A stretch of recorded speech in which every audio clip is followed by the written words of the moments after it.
Du Yuyi est diplômée depuis peu. Elle vient d'obtenir sa maîtrise à l'Université de Washington. Elle avait obtenu des offres d'emploi sur Internet et de la part de sociétés immobilières.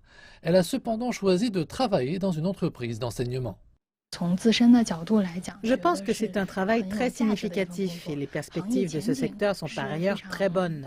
Le salaire est également intéressant. C'est pourquoi j'ai choisi ce métier. Du Yuyi a obtenu sa licence à l'université Renmin de Chine, l'une des meilleures universités du pays. Elle nous explique qu'à cette période, travailler dans une entreprise d'éducation n'aurait jamais été son premier choix. À cette époque, je pensais que les enseignants exerçant dans des entreprises privées d'enseignement travaillaient très dur. Et j'imaginais que leur statut social était en quelque sorte inférieur à celui de ceux qui enseignaient dans les écoles publiques.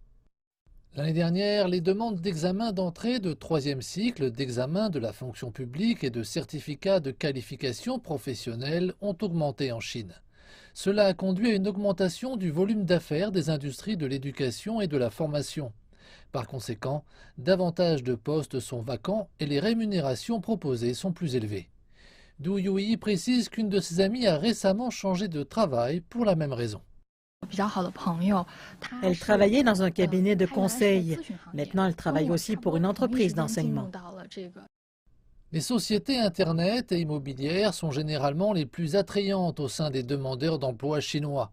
Mais au quatrième trimestre de 2020, elles ont été dépassées par l'industrie de l'éducation.